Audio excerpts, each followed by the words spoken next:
오늘 산상수훈 말씀 이제 거의 오늘하고 다음 주만 하면 끝날 것 같아요. 오랜 시간 달려왔는데 사실 오늘 마태복음 7장 24절부터 27절까지 말씀 여러분 잘 아시는 말씀인데 이게 산상수훈의 결론입니다. 마태복음 5장부터 있었던 7장까지 있는 산상수훈의 결론 말씀.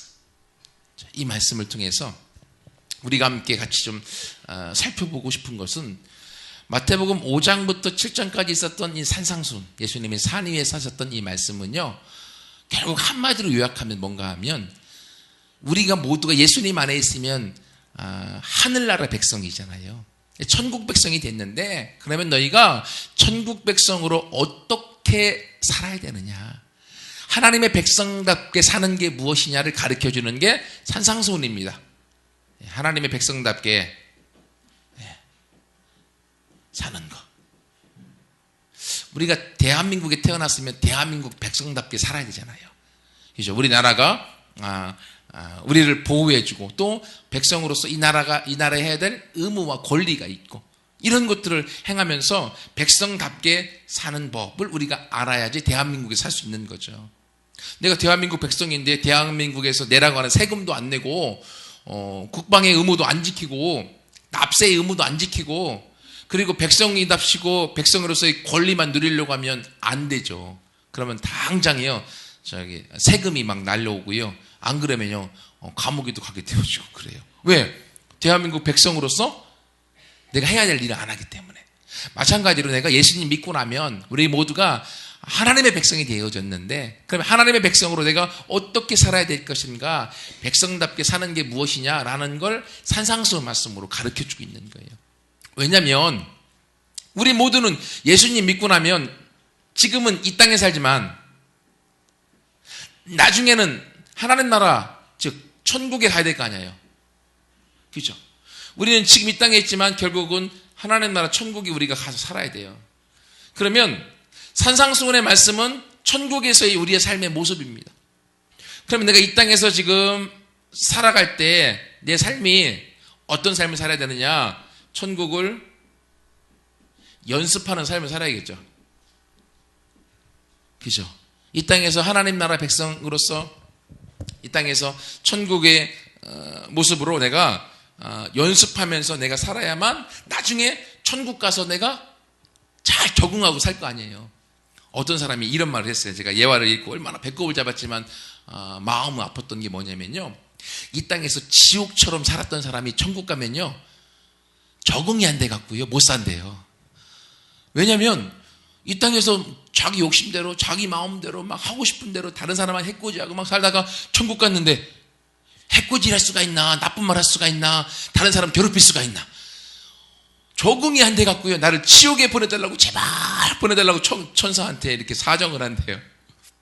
그래서 이 땅에서 천국처럼 산 사람은 천국에 자동적으로 이사가서 잘 살 수 있지만 이 땅에서 천국을 연습하지 않은 사람은 하늘나라 가서도 적응이 안 된다고 하는 거예요.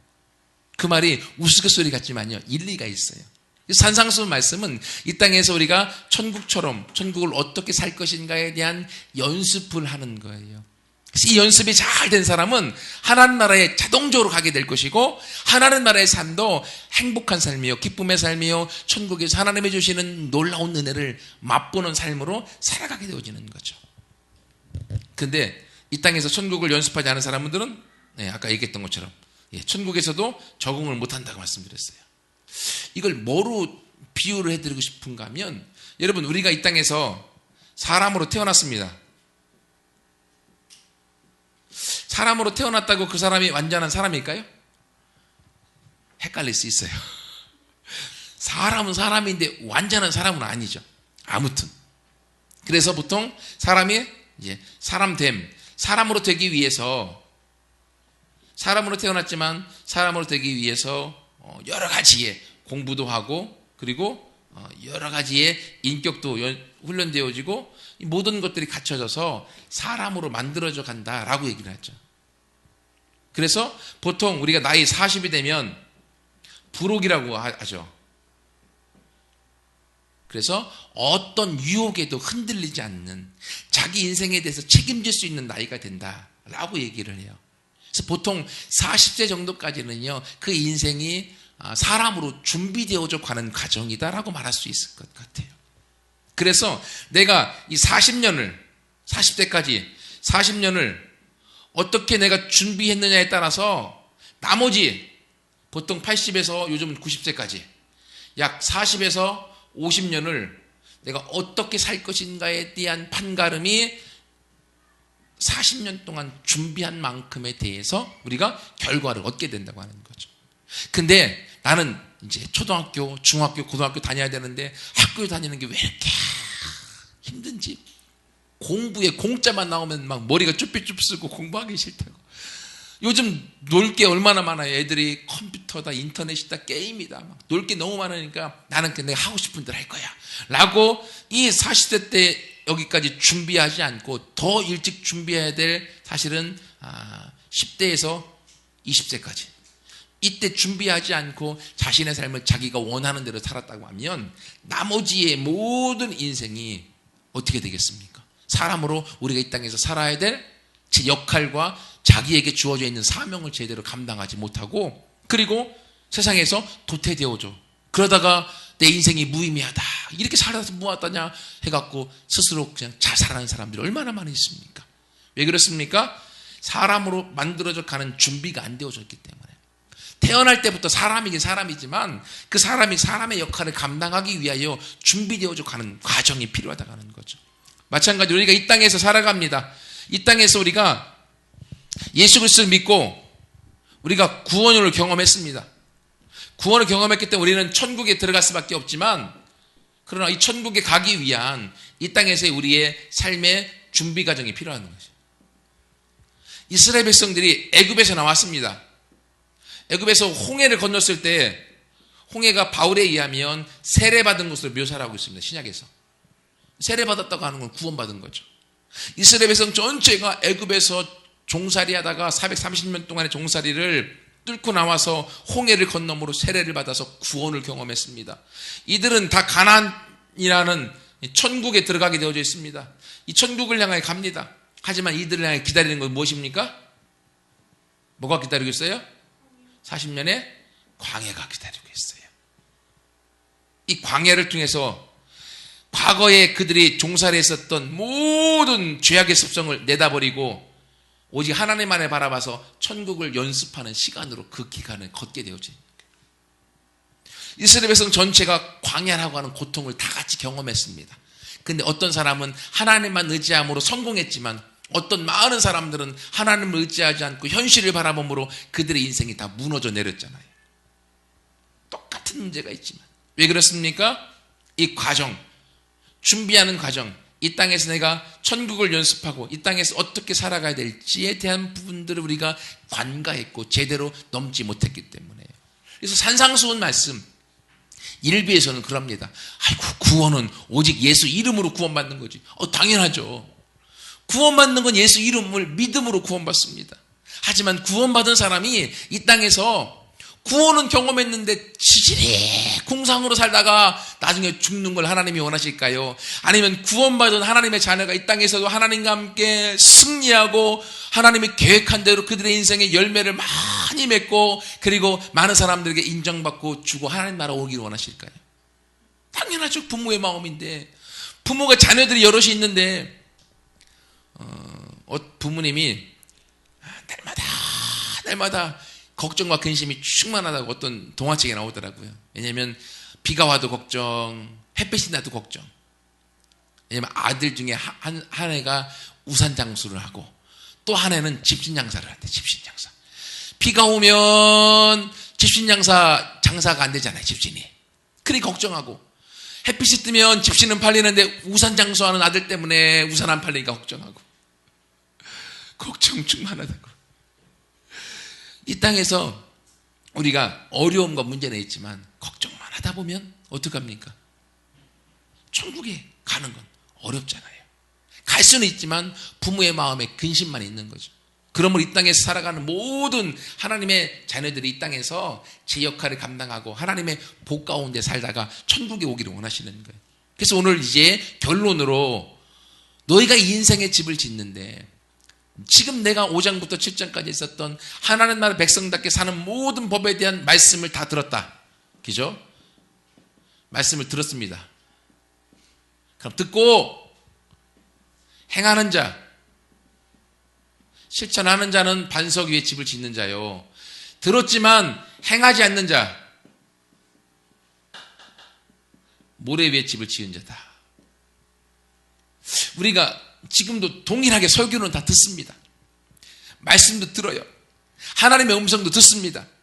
하지만 하나님의 음성을 듣고 말씀을 들은 것을 내 삶에 실천한 사람은 내 인생을 반석 위에 집을 지어가는 거지만, 그러나 말씀을 듣고 행하지 않는 자는 어떻습니까? 모래 위에 집을 지어서 내 삶에 영향이 없다고 하는 거예요. 오늘 이 말씀을 통해서 결론적으로 하나님이 말씀해 주시는 것들이 뭐냐면, 첫 번째 말씀은요, 일단은 모래 위에 집을 짓는 사람이건 반석 위에 집을 짓는 사람이건 둘 다 비가 오고 홍수가 나고 바람 불 일이 있다. 그죠? 25절과 27절에 보면 반석 위에 집을 짓는 사람도 비가 오고 인생에, 그리고 홍수 참수가 나고, 그리고 또 뭐가 있습니까? 바람 불 일이 있습니다. 모래 위에 집을 짓는 사람도 똑같은 문제가 있습니다. 무슨 말인가 하면 모든 인생에는 역경이 있다고 하는 거예요. 예수님 믿는다고 문제가 다 사라진다라고 우리가 말하는데 새빨간 거짓말입니다. 예수 믿어도 문제는 옵니다. 예수 안 믿는 사람에게 문제가 오는 것처럼 똑같은 문제들이 우리 삶에 다 있습니다. 그게 성경의 말씀이에요. 오늘 본문에서 제가 말씀을 읽었던 것처럼 25절에 반석 위에 집을 지은 사람도 비가 오고 창수가 내리고 바람이 붑니다. 그리고 27절에도 보면 모래 위에 집을 지은 어리석은 사람도 비가 오고 창수가 나고 바람이 붑니다. 똑같은 문제가 있습니다. 문제가 없는 인생은 아무도 없습니다. 문제는 다 있어요. 근데 문제는 뭐냐면 그 똑같은 문제 속에서 어떤 사람은 성공하는데 어떤 사람은 실패한다고 하는 거예요. 이게 문제예요, 이게. 그렇죠? 왜 그럴까요? 아니, 똑같은 문제가 있으면 이 문제에 대해서 답도 똑같아야 되는데 어떤 사람은 해답이고 어떤 사람은 오답이에요. 누구는 맞다고 하고 누구는 틀렸다고 하는 거예요. 이게 인생에 있다고 하는 거예요. 반석 위에 집을 지은 사람은 문제가 있지만 문제에 흔들리지 않아서 문제에 대해서 넉넉히 이겨나갈 수 있지만, 모래 위에 집을 지은 사람은 똑같은 문제 가운데에서 흔들려서 완전히 바닥까지 흔들려서 다 망해버린다고 하는 거예요.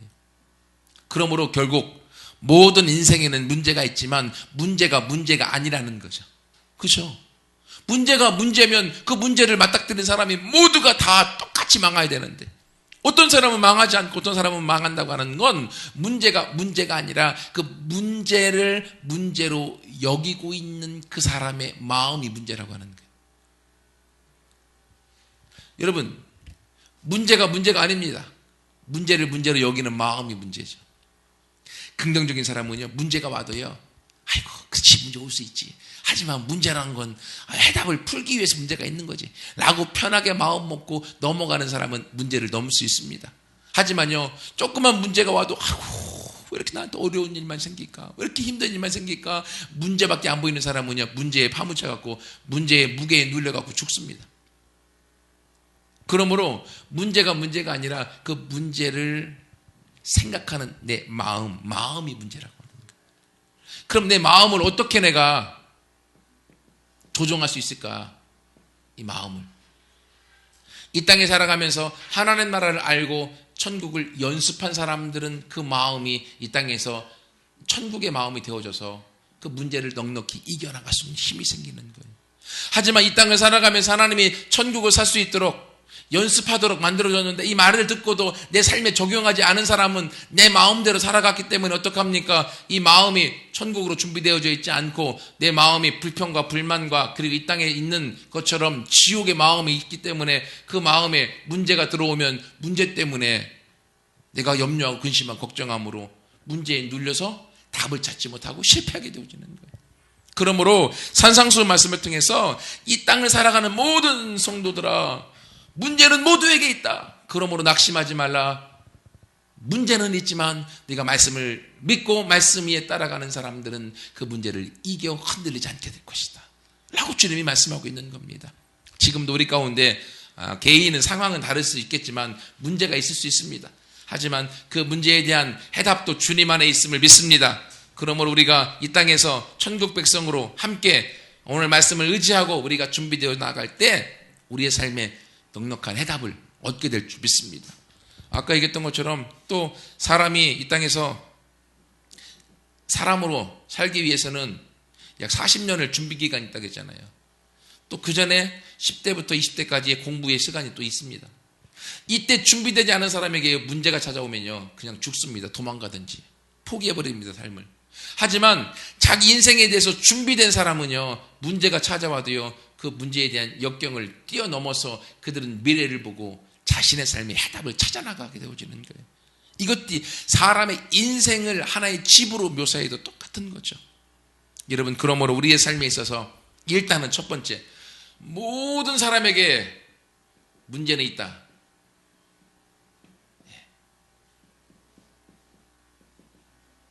이걸 기억하시면 돼요.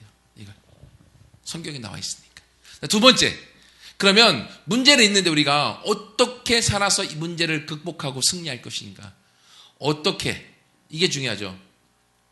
어떻게 내가 이 땅에서 천국을 연습하고, 어떻게 내가 이 땅에서 문제에 대한 해답을 찾고, 어떻게 이 땅에서 하나님과 함께 승리하는 자로 살 것인가? 두 가지로는 본문에 나와 있습니다. 제가 볼 때는 첫 번째는 지혜로운 사람이 되라.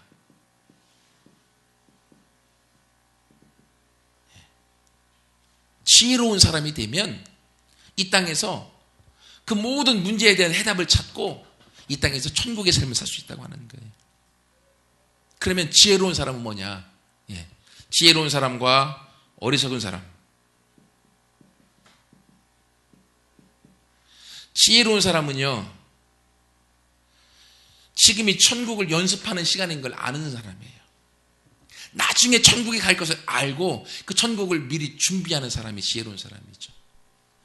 지금 학생 때, 10대 때 공부하는 거 어렵죠. 우리 소망이 좋아도 아이들, 학생들, 고등학생들도 공부하는 거 어렵습니다. 힘들어요. 하지만 왜 공부합니까?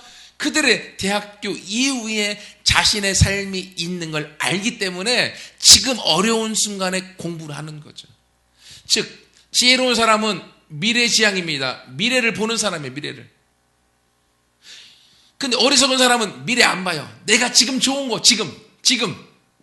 현재 내가 좋은 거, 내가 하고 싶은 거, 그것만 보는 거예요. 그러면 어떡합니까? 지금 좋은 거 하다가 보니까 미래가 없으니까 어리석은 사람들은 미래를 준비할 수 없는 거죠. 그러다 보니까 이 사람들은 꿈이 있어서 자신의 꿈을 준비하지만 이 사람들은 꿈도 없습니다. 그리고 이 사람들은요, 하나님 나라를 보는 사람이에요. 하나님 나라를 보고 하나님 나라를 위해서 살아가는 사람이에요. 그렇기 때문에 하나님의 자녀로서 내가 준비되어져 가기 위해 나를 말씀에 비추어서 날마다 나를 훈련시켜 나가는 거예요. 하지만 어리석은 사람은 하나님 나라 필요 없어. 나밖에 안 봐요. 나밖에. 내 생각에는, 내 뜻에는, 그리고 내가 주인이 되어서 내 마음대로 살려고 하는 거예요. 그러다 보니까 다른 사람하고 같이 어울릴 수가 없어요. 독불장군으로 나만을 위해 살아갑니다. 사람들이 인정해 주지 않습니다. 외톨이가 되어져 버립니다. 그렇기 때문에 세상에서도 승리할 수가 없는 거죠. 하나님은 우리 모두가 지혜로운 사람에 대해서 이렇게 미래를 꿈꿔 나가기를 원하시는 거예요. 미래를 꿈꿔 나갈 때 이 지혜로운 이 마음을 통해서 우리가 하루하루 우리에게 있는 문제를 풀어갈 수 있는 거죠. 여러분, 이 지혜라고 하는 것은요, 하나님을 경외하는 것이 지혜의 근본이라고 성경에 나와 있잖아요. 하나님 나라를 꿈꾸는 자, 하나님을 바라보는 자, 그러면요, 하나님이 그 사람에게 위로부터 지혜를 도와해 주시는 줄 믿습니다.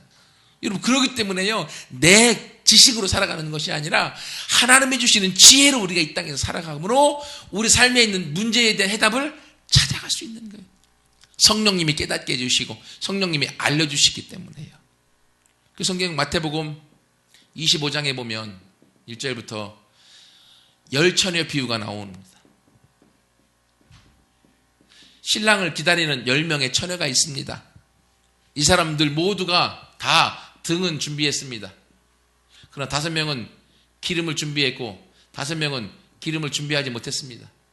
신랑이 오는 소리가 들렸습니다. 와, 신랑이 오시는구나. 근데 이 기름을 준비하지 못한 사람들은 자기 등에만 넣었던 기름이 간당간당해서 이제는 금방 꺼질 것 같아요. 그래서 기름을 준비한 5명의 처녀에게 기름 좀 꺼달라고 얘기합니다. 근데 뭐라고 합니까? 우리도 기름이 충분하지 않기 때문에 같이 나눴다가는 같이 기름 다 꺼지겠다. 불이 꺼지겠다. 그러므로 네가 가서 기름을 파는 사람에게 기름을 사와라 라고 5명이 나간 사이에 신랑은 왔고 5명만 신랑과 함께 천국잔치에 들어갔고 이 5명은 슬피 울며 이를 가면서 천국잔치에 들어가지 못하잖아요. 이 기름이 무엇입니까?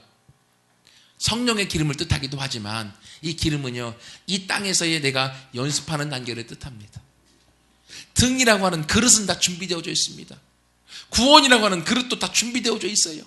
거기에 내가 기름을, 기도의 기름을, 성령의 기름을, 이 땅에서 하나님의 마음의 기름을 얼마나 내가 채우느냐에 따라서 신랑의 마음에 진짜로 들어서 행복한 처녀로, 신부로 준비되어질 수도 있지만 그러지 못하고 내가 기름이 떨어졌으면 이 지혜롭지 못한 사람, 어리석은 사람, 기름을 준비한 지혜로운 사람은 신랑의 마음에 드는 자가 되어지는 거죠. 여러분, 그러므로요, 이 땅에서 내가 나이가 있건 없건 괜찮습니다. 하나님께서는 우리 모두가 하나님을 사랑하고 성령님을 사모하는 사람들은요, 성령님이 임하면 젊은이건 어린이건 늙은이건 꿈을 꾸고 예언을 하고 환상을 보게 되어져 있다고. 성령을 통하여서 성령의 지혜로 미래를 볼 수 있는 영안이 열리는 거예요. 하나님은 우리 모두가 다 인생에 있는 문제에 대해서 이 땅에서 천국을 연습하는 단계로 살아가고 하나님의 백성답게 우리가 살아가기 위해서는 하나님이 주시는 지혜로 살아가야 된다고 하는 거예요.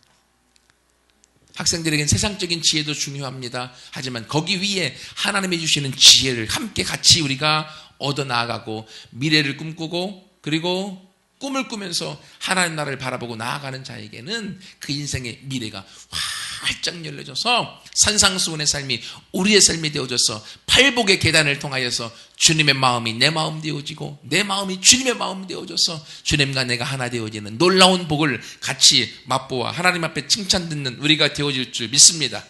이제 마지막으로 또 하나, 우리가 어떻게 하면 이 땅에서 문제를 해결하고 이 땅에서 천국의 삶을 살아갈 수 있을까?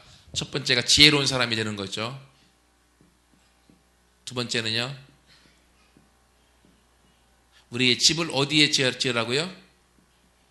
반석 위에, 그리고 모래 위에. 우리의 집을 지혜로운 사람이 되어줘야 되지만 그럼에도 불구하고 우리의 집을 반석이라고 하는 견고한 데 위에 건축해야만 우리가 흔들리지 않는다고 하는 거죠.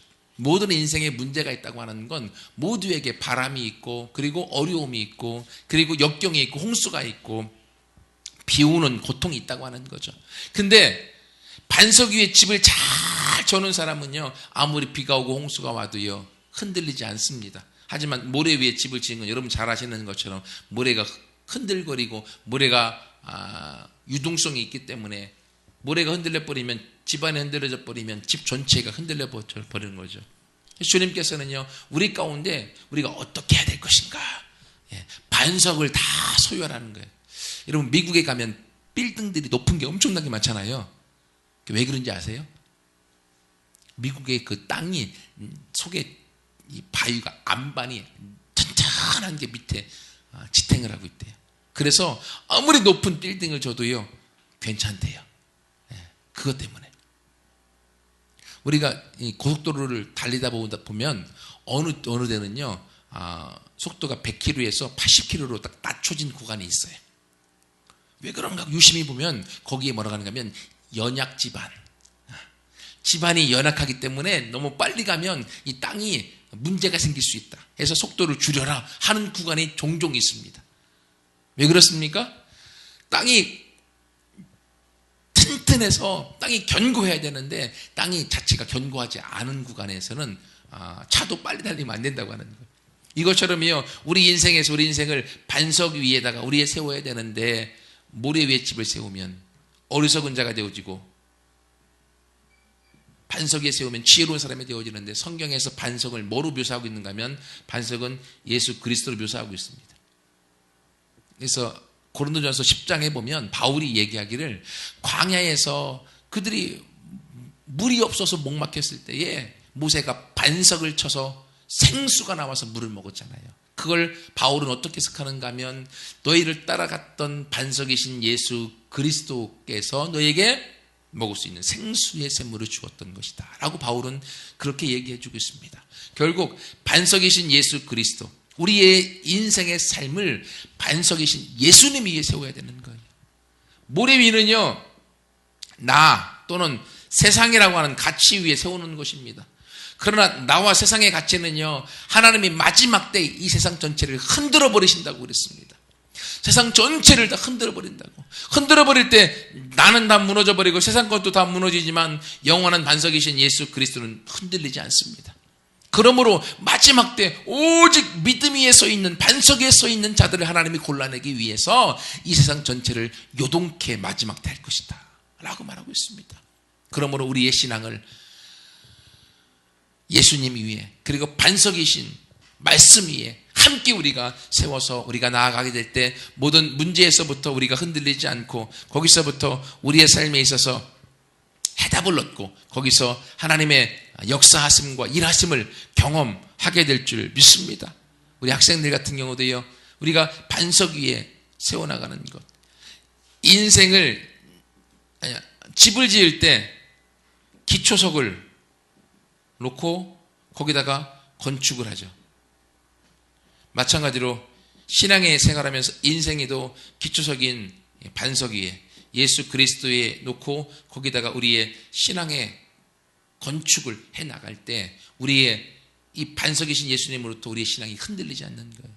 하지만 반석이신 예수님 위에 놓지 않고 나라고 하는 내 자의, 내 행동, 세상적 가치 위에 이것을 놓았을 때는요, 문제가 생겼을 때 우리의 신앙 전체가 흔들려 버릴 수가 있는 것입니다.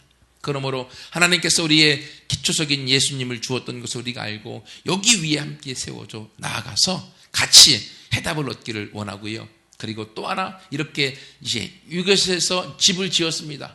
아름다운 집을 지었다 할지라도 집만 짓고 끝나는 게 아니라 어떻게 해야 됩니까? 집을 그 다음에 관리하고 보수해야 되겠죠. 우리의 신앙을 예수 그리스도 위에 세워서 이 땅에서 하나님의 백성답게 살고, 그리고 천국을 연습해서 우리가 산다 할지라도 날마다 나 자신을 점검해서 관리해서 어디가 문제가 없는지, 어디가 허물어진 데가 없는지, 또는 누수된 곳은 없는지를 확인해서 관리하고 보수하면서 우리의 신앙을 회개하고 날마다 하나님의 말씀의 거울에 비추어 봐서 우리를 점검해서 우리를 미래지향적으로 날마다 보고 나아갈 때 우리의 집이 더 아름답게 지어지고 우리의 신앙이 아름답게 천국에까지 하나님 보실 때에 더 인정되는 삶이 되어질 줄 믿습니다. 그게 바로 바울의 삶이잖아요. 바울이 자기는 표대를 바라보고, 표대이신 예수 그리스도를 바라보고 지금까지 무엇을 이루었든지 과거에 이룬 것은 다 배설물로 여기고 나는 표대이신 예수님만 바라보고 앞만 보고 달려가느라. 빌립보서 말씀에 이것처럼 우리도 함께 이렇게 같이 미래를 바라보면서 우리가 우리 앞에 있는 모든 문제들을 함께 해답을 찾아서 산상수훈의 결론처럼 천국 백성답게 같이 살아서 열매 맺고 영광 누릴 수 있는 우리 모두가 되기를 축원합니다.